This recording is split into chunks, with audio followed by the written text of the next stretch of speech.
Hi there, I'm Dr. Stein. I am going to be taking care of you through the process of your surgery. I just wanted you to know that it's my responsibility to make sure that we provide compassionate care and the most effective care for your joint replacement surgery. Joint replacement surgeries are very common. We do them every week, do several hundred a year. But nonetheless, each case is different, and we try to customize your care as much as possible, because everyone may not have exactly the same needs during their care process. Just wanted to go over a few things as far as our routine for getting you ready for surgery. Number one, we like to have you see your family physician if possible before your surgery to make sure he feels your health care is optimal for the surgery. And if you have a specialist such as a cardiologist or cardiac issues, we would like to have you see your cardiologist beforehand so that he clears you for surgery and may make some recommendations regarding the care around the time of your surgery. Some people are on blood thinners and have to stop them before surgery, and we need to know what the cardiologist may recommend as far as possibly bridging you with a short-term anticoagulant until we do your surgery, and then what the optimal use of anticoagulants would be post-operatively. It's also important for you to have a caregiver in place or a plan at your home. So either a spouse, a friend, a relative, a neighbor, somebody that will be available to help you for the first week. Normally we recommend that somebody be there overnight. They don't have to be there 24/7, but should be there at nighttime and readily available during the daytime. You may not be driving a vehicle for 2 to 4 weeks, so you may need transportation as well to go to your outpatient physical therapy after surgery. It's also important to make sure that you have a safe environment at home, so we want you to make sure you don't have loose rugs that you might trip over. If you have a walk-in shower, that's great. If you have a tub shower, you may need a transfer chair so you can get in and out of the shower easier, and maybe a grab bar. So some safety features that are helpful so that you do well when you get home and you're less prone to fall or have an accident. We will do routine lab testing. Typically when you go to your family doctor or your internist before the surgery, they may do an EKG, they may do some lab work. We will use the EKG as well for your pre-op clearance for the anesthesia. But we also will do routine labs probably 3 to 4 days before your surgery. You will come in to see me or my physician assistant, Rodney, for your pre-op visit 3 to 4 days before surgery, and we will do final testing that we may need at that time, such as routine lab work and perhaps a COVID screen, and also an EKG if you haven't had one done. So we can do that on that pre-op visit. You will go from the office over to the lab and have those things completed. We will also send pain medications that you will likely require after surgery to your pharmacy. We do that electronically. And any other meds you may need for the procedure we can send electronically. Sometimes if you have a tendency, if you're a male and you have a tendency to have urinary frequency, we may put you on a medication called Flomax for a week or two before surgery just to make sure that the plumbing works after surgery. Sometimes people are prone to nausea. We'll send an anti-nausea medication to your pharmacy as well if we anticipate you might need that. We also recommend routinely that you have 81 milligrams of aspirin available to take after surgery for 3 weeks. We do 81 milligrams or a baby aspirin twice a day for 3 weeks for routine blood clot prevention after implant surgery.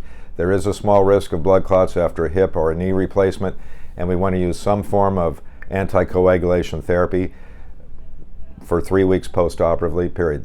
The best safety profile is typically aspirin 81 milligrams twice a day.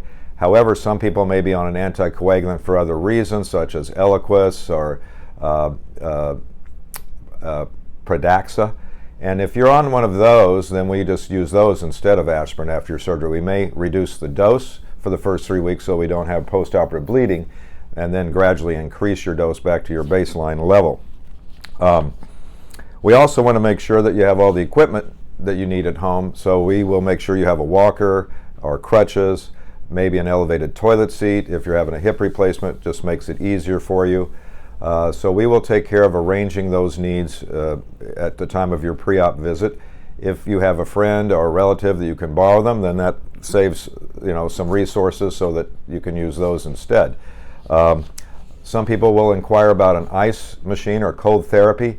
We don't directly provide that. Probably the best place to get an ice machine is on Amazon, or you can go to one of the local durable medical equipment vendors locally to either rent one or buy one, or again use a friend's. Also, ice packs work well, especially the gel packs that you can buy in the store that stay soft. You keep them in the freezer, and you can always have a cold one, so to speak, to exchange and put over your knee. It's important when you're using cold therapy that you don't put the ice pack directly on your skin, but that you have a towel or some cloth to be a barrier between that ice pack and your skin so that you don't inadvertently cause some frostbite to your skin.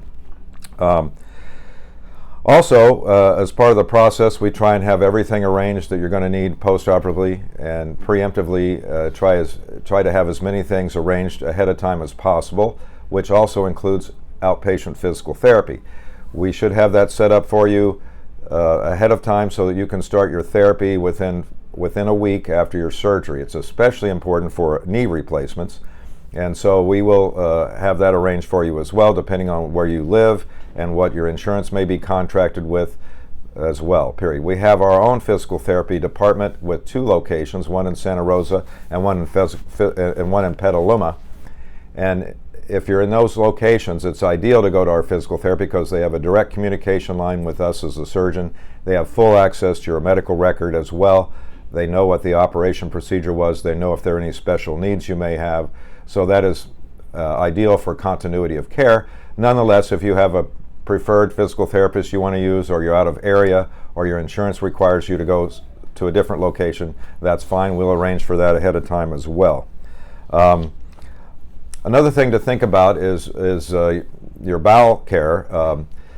If you have a tendency to be constipated, then you're going to want to start some bowel prep ahead of time, which is typically taking a stool softener such as Colace, which you can buy over the counter. Prunes are a good option as well, and maybe a little extra fiber in your diet, either with the Fiber One cereal or another form of fiber intake. Then, if you anticipate possibly being constipated, you should have a laxative on hand, such as Miralax or other types of laxatives. And as a last resort, if you find yourself really constipated after surgery, Fleet's enemas, which come individually packaged, which you can get over the counter from your pharmacy, are not a bad idea as well. And like I said earlier, if you're a male and you're prone to getting up at night many times to urinate, we will sometimes call in a Flomax, which we start maybe a week to 10 days before your surgery, just to help with the plumbing. It's also important to stop all aspirin or aspirin-type medications before your surgery. We want to stop those at least a week before, because we don't want you to have excessive bleeding, with surgery or immediately after. There are a couple of anti-inflammatory meds you can continue, which are Celebrex and Mobic. They are okay to continue taking right up till your surgery because they don't have the effect on your platelets or your bleeding. You can also take Tylenol. You can also take Norco or your other non-aspirin type pain medications if you've been taking them. Let's see, what else can I tell you? After surgery, you'll have a follow-up visit with us in about 10 days, and at that time we'll check your recovery and see how things are going, see if you need refill on your medications. Another thing is, with the surgeries we do now on the hip and the knee, you go home with a waterproof dressing that you can take a shower with right off the bat. So that is a very nice convenience. We don't want you to submerge it under water like in a bathtub, but you can certainly shower because it is waterproof for that.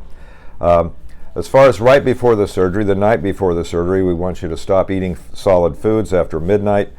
You can take clear liquids up to 4 hours before your surgery time, and clear liquids would include water, clear fruit juice without pulp, You can have carbonated beverages, electrolyte drinks, and clear tea or coffee without creamer.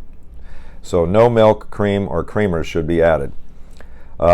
Also, a reminder not to shave the area where your surgery is going to be for at least 10 days before the surgery. So we don't want you to do any shaving for the 10 days before the surgery because we don't want any skin lesions. If you have a sore or an open area in the perimeter or proximity of your surgical site, then we won't do your surgery because we want to do everything we can to minimize the risk of infection. You will get antibiotics during surgery through your IV. We use antibiotics in the irrigant that we use in surgery.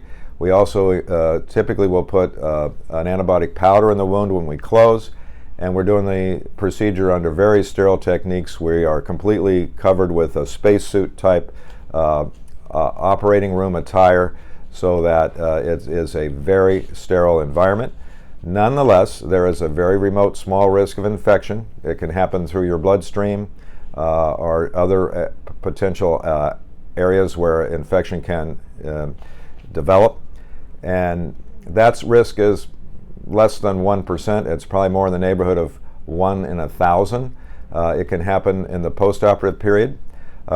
When you have an implant in place, you're a little bit at risk for future infections in that area because it's a bit of a target for bacteria since it doesn't normally have its potential to fight off infection. So when you go to dental work or have dental work done, we want you to take antibiotics before and after that dental work, just the day of, for 2 years.